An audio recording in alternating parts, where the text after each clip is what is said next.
이 시간 우리에게 주실 하나님의 말씀은 디모데후서 4장 2절 말씀이겠습니다. 디모데후서 4장 2절 다 함께 봉독하겠습니다. 시작. 너희는 말씀을 전파하라. 때를 얻었든지 항상 힘쓰라. 범사에 오래 참음과 가르침으로 경책하며 경계하며 권하라. 다시 한번 하겠습니다. 너는 말씀을 전파하라. 때를 얻든지 못 얻든지 항상 힘쓰라. 범사에 오래 참음과 가르침으로 경책하며 경계하며 권하라. 아멘. 이 시간 우리 담임 목사님 나오셔서 수독의 방향세라는 제목으로 말씀을 주실 때 은혜가 가득하고 충만한 시간 되기 바랍니다. 아멘. 할렐루야. 오늘 재직 헌신 예배 오신 여러분들을 환영합니다. 우리 옆에 분들과 인사하겠습니다. 잘해 봅시다. 네, 감사합니다. 이렇게 또 얘기해 주세요. 당신의 헌신이 하늘에서 해같이 빛납니다. 너무 긴가요? 네. 여러분의 수고와 섬김이 하늘에서 해같이 빛나게 되기를 축복합니다. 네. 오늘 재직 헌신 예배인데 여러분들이 2025년 몸된 교회 재직으로 섬기게 된 것 축하드리고요. 또 목사로서는 감사하다는 말씀을 전해드립니다. 오늘 재직 헌신 예배 어떤 말씀 전할까 준비하다가 우리 교회의 앞으로의 방향성에 대해서 좀 이야기를 하고 우리가 그런 정보를 또 생각을 함께 공유하는 것이 좋겠다는 생각을 했습니다. 우리가 교회를 섬기는 이유가 하나님이 기뻐하시는 교회 세우기 위한 거 아닙니까? 그러면 우리 어떤 교회를 세워갈 것인가? 우리가 생각을 같이 공유하는 것이 무엇보다 필요하다는 생각이 들었습니다. 그래서 오늘 이 시간에는 앞으로 우리 교회가 어떤 방향으로 나아가야 할지 그 생각을 좀 나누겠습니다. 제가 원로 목사님하고 또 다른 집사님하고 식사하고 커피를 하게 됐습니다. 그 자리에서 그 집사님이 저한테 이렇게 물었어요. 목사님의 교회 비전은 무엇입니까? 앞으로 이제 담임이 되면 어떻게 목회를 하겠느냐 이제 그런 물음이었습니다. 근데 저는 온고이지신입니다 이렇게 대답을 했어요. 그냥 순간적으로 그냥 대답을 했어요. 별 이렇게 생각 없이. 그리고 그것이 평소에 제가 갖고 있었던 생각이었습니다. 온고이지신, 옛것을 배우고 미루어 새것을 안다 그런 뜻이죠. 우리 교회는 47년의 역사를 통해 가지고 있는 힘이 있습니다. 전통의 힘이 있습니다. 그건 시간 속에서 만들어진 것이기 때문에 단기간에 만들 수 있는 어떤 것이 아닙니다. 우리 교회 안엔 그 역사 속에서 만들어진 좋은 교회의 그런 문화와 또 전통이 있어요. 47년 동안 한 목사님의 지도 아래서 오랫동안 함께 신앙생활을 하는 교회가 그렇게 많지 않습니다. 손에 꼽을 것입니다. 저는 그런 생각을 합니다. 그리고 그런 오랜 시간을 우리가 함께 오면서 만들어진 교회의 문화와 구조는 쉽게 흔들리지 않습니다. 그거 자체가 큰 힘입니다. 그것을 잘 파악하고 아는 것이 교회의 역사를 통해서 형성된 그 힘을 낭비하지 않는 그런 길이 될 것입니다. 그래서 온고, 옛것을 잘 아는 것, 옛것을 잘 익히는 것, 그것이 중요하죠.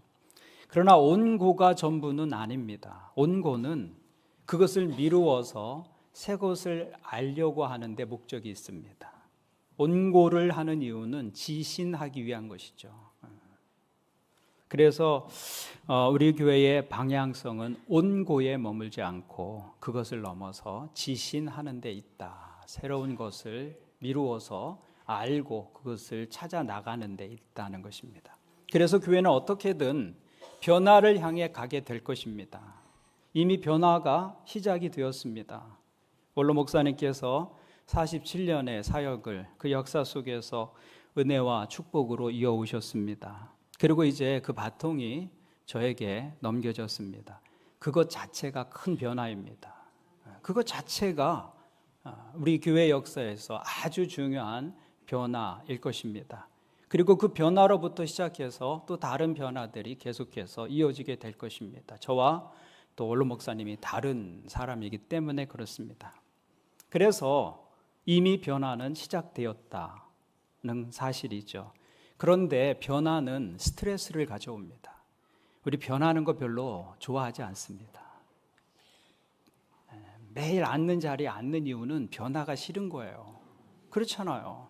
그런 것조차도 변하는 게 쉽지가 않습니다. 그래서 변화는 스트레스를 가져와요.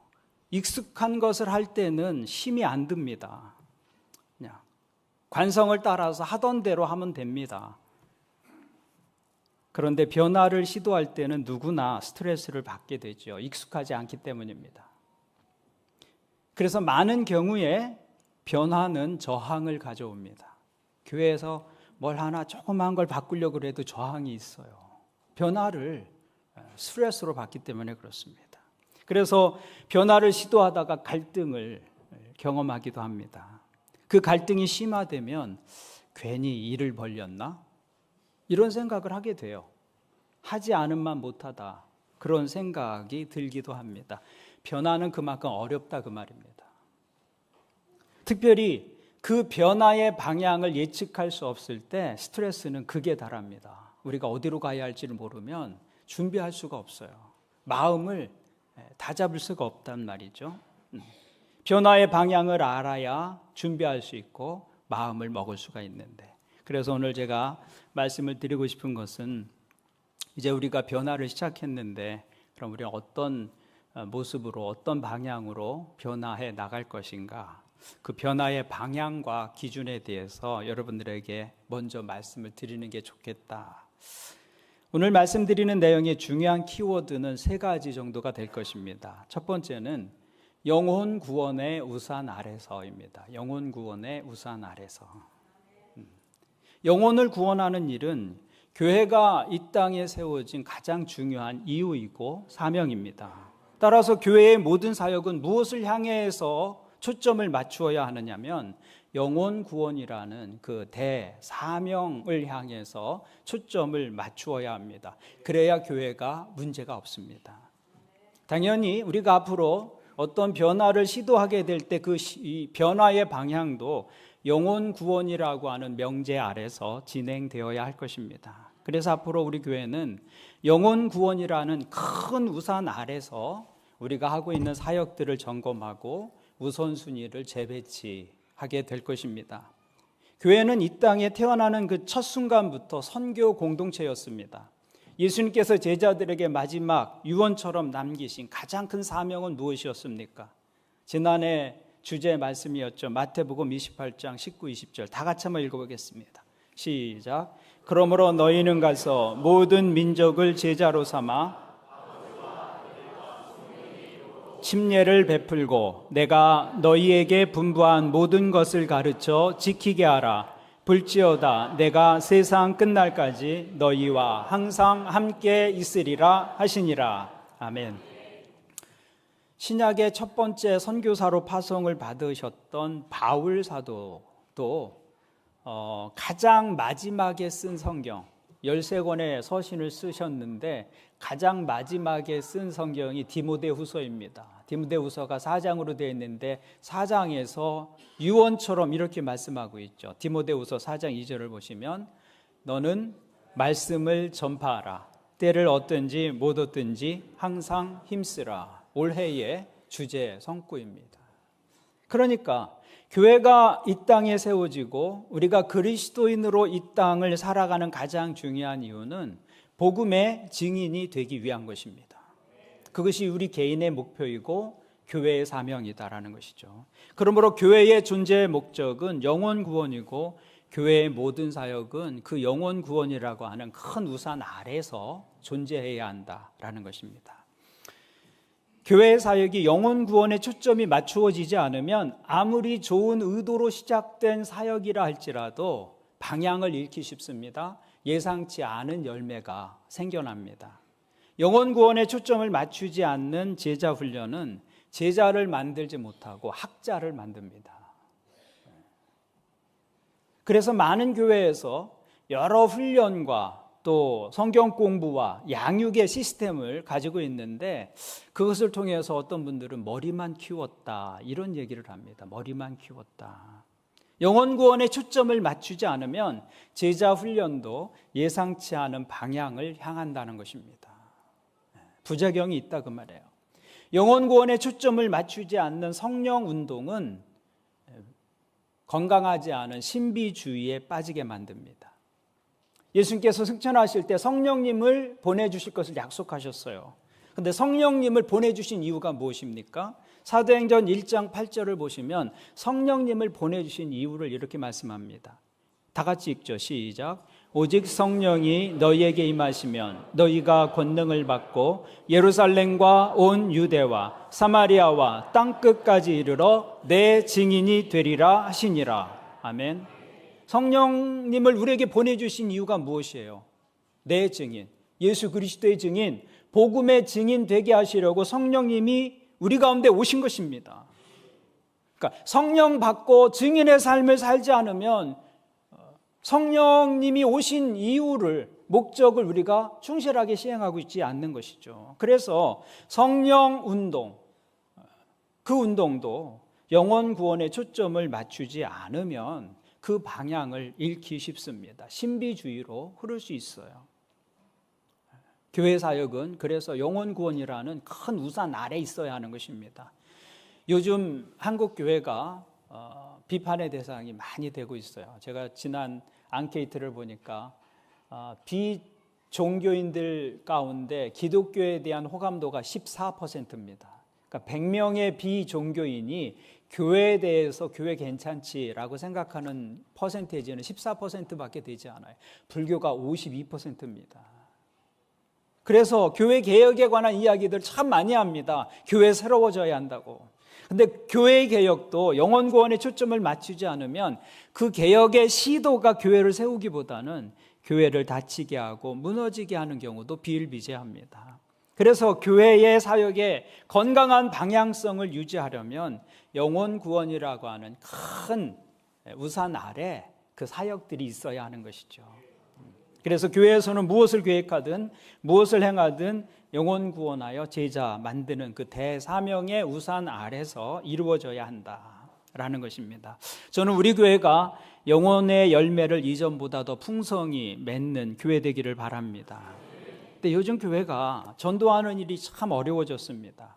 그래서 전도는 잘 안 되니까 기존의 교회들을 관리하고 현상을 유지하는 데 급급합니다. 근데 영혼 구원이 없다면 교회는 교회일 수가 없습니다. 세워지는 기간마다 다 이유가 있고 목적이 있죠. 사명이 있습니다. 요즘은 구두 닦는 곳이 많지 않아요. 우리가 이렇게 드레스 슈즈, 그 정식으로 된 구두를 많이 신지 않고 또 구두를 닦으면서 신는 사람도 그 많지 않기 때문에, 근데 구두방에서 구두를 닦다가 구두 닦는 사람들이 줄어드니까 구두를 닦아서만은 운영이 안 돼요. 그래서 대부분 뭐도 합니까? 열쇠도 깎습니다. 그렇죠. 열쇠도 깎습니다. 열쇠만 깎아서도 안 되니까 뭐도 해요? 도장도 팝니다. 그죠? 그렇게 되어 있어요. 그런데 이제는 이제 구두 닦는 일을 안 하고 열쇠를 깎고 있다면 거기는 구두방입니까? 열쇠집입니까? 그 가게는 구두방이 아니라 열쇠집일 거예요. 구두를 닦지 않는데 구두방이라고 말하지 않습니다. 교회는 어떤 곳입니까? 교회는 영혼 구원하는 곳이다. 교회를 이 땅에 세우셨을 때 하나님의 의도는 영혼 구원에 있었어요. 그러니까 영혼 구원하여 제자 삼는 곳이 아니면 하나님이 보실 땐 교회가 아닌 것이죠. 구두 안 닦는데 구두방이라고 말하지 않는 것처럼. 교회가 아무리 다른 일에 열심을 많이 낸다 해도 그 교회를 통해서 영혼 구원하는 일들이 없다면 하나님이 의도하신 교회는 아니다라는 것이죠. 제가 아는 선배 목사님, 지금 은퇴하셨는데요. 미국 필라델피아에서 목회를 하시다가 플로리다의 그 올랜도라는 도시에 청빙을 받았어요. 그래서 남쪽 이제 플로리다로 차를 몰고 이제 이사를 하는 중이었습니다. 올랜도까지 가서 이제 한 식료품 가게에 들어갔는데 마침 주인이 한인이었습니다. 그래서 물어봤답니다. 제가 오늘 올랜도로 이사 오게 되었는데 혹시 올랜도에 추천할 만한 교회가 있습니까? 그러면 좀 소개해 주십시오. 그랬더니 그 주인이 하는 말이 올랜도의 한인 교회들 다 괜찮습니다. 한 교회만 빼고 다 괜찮습니다. 그 교회만 아니면 어디를 가도 좋습니다. 그러더라는 거예요. 그래서 그 한 교회가 어디냐고 물었어요. 그랬더니 올랜도 한인 교회인데 거기는 절대 가지 마세요. 그러는 겁니다. 네 목사님 어디로 청빙 받았을까요? 올랜도 한인 교회로 청빙을 받아서 오는 길이에요. 그런데 물어보는데 그 교회만 빼고 다 괜찮다고, 거기는 절대 가지 말라고. 그래서 이제 그 교회에 청빙을 받아서 가서 보니까 매일 싸우고 모이면 소리 지르고 교회가 난리도 아닙니다. 그래서 이 목사님이 어느 날 톱을 가지고 교회 간판을 잘라냈어요. 올랜도 한인 글자만 남기고 뒤에 교회를 잘라냈어요. 그러면서 교인들한테 우리는 교회가 아닙니다. 올랜도 한인들이 모이는 곳이긴 한데 우린 교회가 아닙니다. 올랜도 한인까지는 맞는데 교회를 붙일 수는 없습니다. 그래서 한동안 교회 간판에 교회 없이 올랜도 한인 이렇게만 교회 간판이 붙어 있었습니다. 물론 지금은 완전히 다른 교회가 되었지만 그런 교회에 흑역사가 있었습니다. 세상에 교회라는 간판을 달고 있는 곳이 많이 있지만 주님께서 보시기에 여긴 내 교회다. 주님의 교회잖아요. 근데 주님께서 여긴 내 교회다 라고 하실 만한 교회가 어디겠느냐라는 것입니다. 적어도 영혼 구원에서 제자 삼는 일에 교회의 방향성이 있을 때 열매가 많든 적든 그건 교회마다 좀 다를 것입니다. 그러나 적어도 교회의 방향성이 영혼을 구원해 내는 일에 있을 때 여긴 내 교회다. 하나님이 그렇게 인정하지 않으시겠습니까? 그것이 교회를 결정하는 것입니다. 저는 우리 교회가 영혼을 구원하는 교회로 하나님께 여긴 내 교회다, 그렇게 인정받는 교회 되기를 바랍니다. 그래서 영혼 구원과 직접적인 연관이 있는 일이라면 우선적으로 시행하고, 다 연관돼 있죠. 우리가 하는 모든 일이 영혼 구원과 절대 연관이 없는 일이 뭐가 있겠어요. 그렇지만 직접적인 연관이 있는 일도 있고 또 간접적인 연관을 갖고 있는 일도 있을 것입니다. 그런 것을 따라서 우선순위를 조정할 수 있어야 할 것이다. 앞으로 우리 사역에 조정이 필요하다면 그런 원칙과 우산 아래서 그런 일들을 진행하게 될 것이다 라는 것을 미리 말씀을 드립니다. 이런 말씀을 드리면 이제 우리는 매일 모이면 띠고 그 피켓 들고 예수천당 불신지옥 외치는 거 해야 되는 거 아닌가? 그런 생각을 하시는 분들이 계실 거예요. 또 부담을 느끼실 분도 계실 것입니다.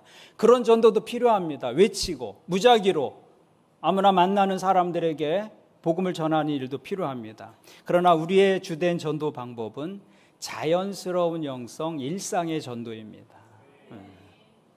신앙생활은 단거리 경주가 아닙니다. 100m 달리고 끝나는 게 아니라요. 신앙생활은 마라톤과 같아요. 가늘고 길게 가는 것이 굵고 짧은 것보다 훨씬 좋은 신앙생활입니다.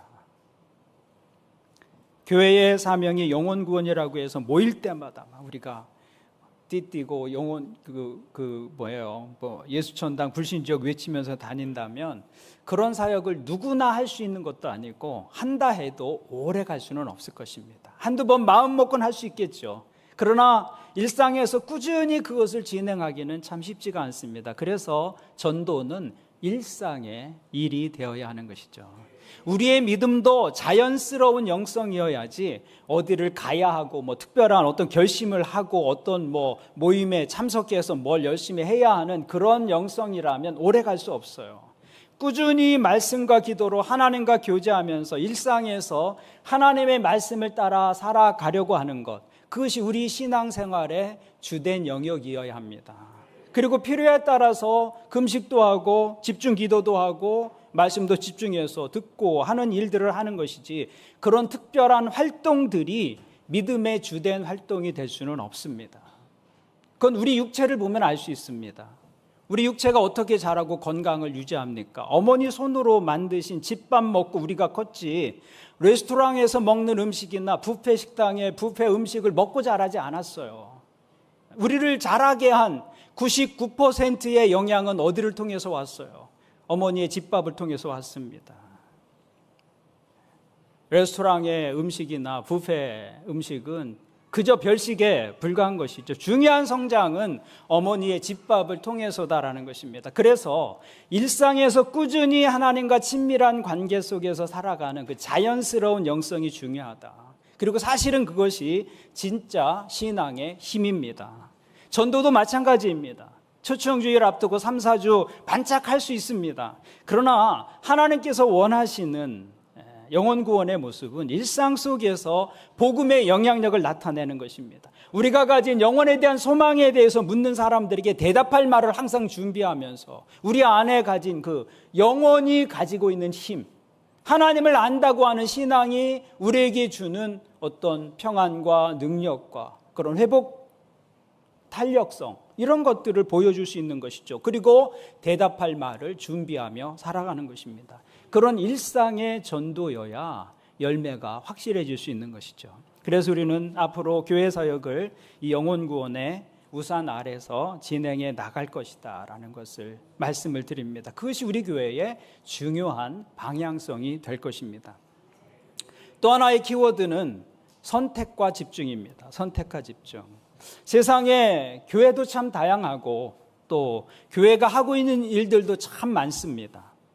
그래서 교회 안에서 어떤 성도님들은 저에게 우리 교회도 이런 일을 했으면 좋겠다고 말씀하시는 분들이 계십니다. 교회를 사랑하시고 교회가 건강하게 세워지기를 바라는 마음에서 그런 말씀 하시는 거 제가 잘 압니다. 그런데 교회가 모든 성도님들의 요구를 다 들어줄 수는 없습니다. 여러분, 그것을 여러분들이 아셔야 됩니다. 네. 우리의 자원과 시간이 한정되어 있기 때문에 그래요.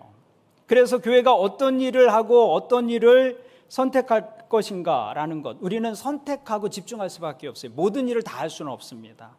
근데 그때 불만이 나오기가 쉽습니다. 내가 하자고 하는 그 일을 교회가 시행하려고 하지 않을 때 나는 중요하다고 생각하는데 교회는 별로 관심이 없네, 별로 중요하다고 생각하지 않네 하면서 시험에 들 수 있는 것이죠.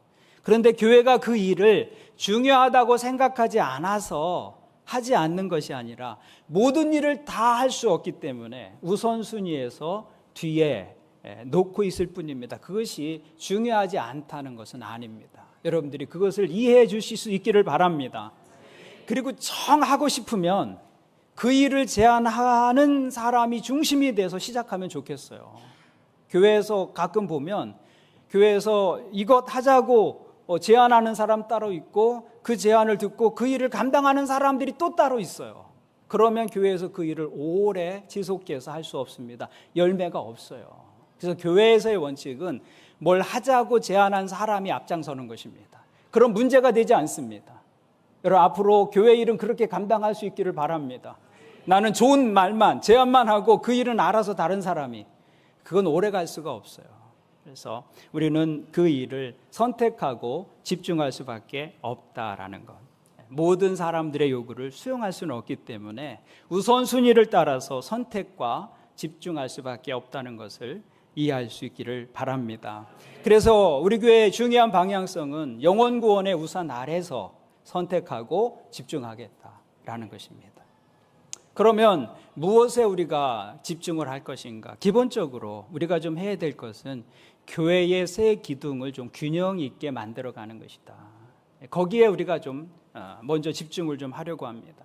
교회를 건강하게 떠받치고 있는 새 기둥이 있습니다. 그것은 예배와 소그룹과 훈련입니다. 그림이 있어요. 그림 하나 보여주세요. 그림 나오나요? 예배, 소그룹, 훈련. 이게 아마 교회를 떠받치고 있는 가장 기본적인 기둥입니다. 여기에 뭐 다른 기둥들이 더 첨가가 되겠죠. 그러나 적어도 이것이 교회를 건강하게, 적어도 이 균형이 이루어야 교회가 그 위에 건강하게 세워질 수 있겠다라는 것이죠. 예배는 대그룹의 모임입니다. 이렇게 대그룹으로 모이잖아요. 그 다음에 소그룹이 필요해요. 소그룹의 친밀함, 대그룹의 다이내믹, 소그룹의 친밀함, 그리고 교회에서 진행되는 양육이나 훈련의 프로그램들, 적어도 이 세 기둥이 건강하게 균형을 이룰 때 교회가 제대로 성장할 수 있습니다. 그것은 인간의 존재가 지, 정, 의 이렇게 세 영역으로 구성되어 있기 때문에 그렇습니다. 지는 뭐예요? 알고자 하는 마음이죠. 알고자 하는 마음. 정은 느끼고 경험하는 것이죠. 그다음에 의는 뜻하고 원하는 부분입니다. 우리 인격이 이렇게 구성이 되어 있기 때문에 한 사람이 균형 있는 성장을 위해서도 이 세 부분이 골고루 터치가 되어야 합니다. 먼저는 교회는 예배 공동체입니다. 물론 우리가 혼자서도 하나님 만나고 하나님 경험할 수 있습니다. 하지만 함께 대그룹으로 모여서 함께 기도하고 찬양할 때 느끼는 다이내믹이 있습니다. 그 속에서 혼자서는 경험할 수 없는 하나님의 크심, 하나님의 임재, 그런 것이 있다고요. 그것을 우리가 예배를 통해서 추구하면 좋을 것 같아요. 그리고 그 하나님에 대한 경험은 믿음을 결단하고 삶을 실천하고 헌신하는 의지적인 영역으로 연결되어야 할 것입니다. 그런 일이 일어날 때 예배는 은혜로운 예배가 될 것입니다. 우리 성도님들은 예배에 참 열심이십니다. 예배만큼은 우리의 열심을 따라올 만한 교회가 많지 않습니다. 일단은 지각하는 분들이 많지 않으세요. 일찍 와 계시더라고요. 아주 좋은 그런 예배의 문화를 우리가 갖고 있습니다. 이 예배를 하나님을 경험하고 삶을 새롭게 하는 영적인 통로가 되도록 더 관심을 가지고 이 예배를 진행하도록 마음을 쓰겠습니다. 예배가 대그룹의 사역이라면 소그룹의 사역이 또 필요합니다. 특별히 소그룹은 교회 안에서 관계를 위해서 꼭 필요한 부분입니다. 교회를 영적인 가족이라고 부르잖아요. 가족이라고. 그런데 주일의 대예배를 통해서 영적인 가족 관계를 느끼기는 어렵습니다. 그래서 소그룹으로 모여서 충분히 함께 시간을 보내면서 서로의 삶이 연결되는 것, 그것이 교회 안에 꼭 필요하죠. 그 모임에서 좀 더 세밀하게 삶의 나눔이 이루어지고 구체적인 서로의 기도 제목을 가지고 기도하면서 거기에서 하나님을 경험하는 것, 그때 자기를 오픈하면서 자기의 속내를 드러내면서 치유와 회복도 경험하게 될 것입니다. 그래서 앞으로 목장의 모임은 예배의 형식을 벗어나서 영적 가족으로서의 삶을 나누고 기도하는 그런 영적 교제에 초점을 두고 변화를 시도해 갈 것입니다. 그리고 양육과 훈련의 부분이 있죠. 어떤 교회는 목장에서 성경 공부를 하기도 합니다. 근데 성경 공부를 목장에서 진행하기에는 적절하지는 않습니다. 평신도가 평신도를 가르치고 양육하는 데는 한계가 있기 때문입니다. 그래서 교회에서 일정한 커리큘럼을 따라서 양질의 프로그램을 준비하고 제공하는 것이 필요하죠. 그래서 신앙의 내용을 체계적으로 정리해 볼 수 있고 지적인 욕구를 채워줄 수 있어야 할 것입니다. 앞으로 교회는 필요를 따라서 이 양육과 훈련의 부분에도 좀 더 구체적으로 세밀하게 이 부분을 세워가도록 노력을 하려고 합니다. 중요한 것은 이 세 기둥이 균형을 이루는 겁니다. 균형. 기둥이 균형을 이루지 않으면 건물이 제대로 설 수가 없죠. 불안정하게 서게 될 것입니다. 근데 대부분 이 기둥이 한편으로 기울어져 있기 마련입니다. 개인적으로도 그렇습니다. 그래서 내가 약한 면이 어디인지를 알아서 의도적으로 자신의 약한 부분을 좀 보강해 줄 필요가 있습니다. 개인의 신앙도 그런 균형이 필요하고 교회에도 이 세 기둥의 균형이 필요합니다. 목장의 소그룹을 통해서 감정이 터치되고 또 양육과 훈련을 통해서 지적인 욕구가 채워지고 그리고 우리가 대그룹으로 모여서 그 속에 역사하시는 하나님을 다이내믹하게 예배를 통해서 경험하면서 우리가 균형 있게 개인의 성장도 이루어지게 될 거고 그 안에서 교회도 건강한 사역을 만들어 갈 수 있을 것입니다. 제가 이제 1년 동안 이제 교회 사역에 참여하면서 깨닫게 된 것은 우리 교회 성도님들은 예배에 대한 헌신도가 매우 높다는 것이었어요. 참 좋은 모습입니다. 그런 예배의 영성을 유지하면서 세 기둥의 다른 부분들도 조금씩 더 균형 있게 세워간다면 우리 교회는 훨씬 더 건강한 교회가 될 것이라고 확신합니다. 그래서 앞으로 우리 교회의 변화의 방향은 큰 우산, 영혼 구원의 우선 아래서 선택과 집중을 하게 될 것인데, 먼저는 이 세 기둥의 균형을 위해서 선택하고 집중을 하게 될 것이다 라는 말씀을 드리면서, 균형을 이루려고 한다면 시간과 자원의 안배가 이루어져야 합니다. 지금은 가장 많은 시간과 자원이 예배에 투입되고 있습니다. 그것을 조금씩 다른 쪽으로 안배해 줄 필요가 있죠. 대부분 이런 얘기를 하면, 이 예배는 그대로 두고 다른 것을 더 열심히 해서 그래서 균형을 이루어 보자 라고 말씀하시는 분이 계세요.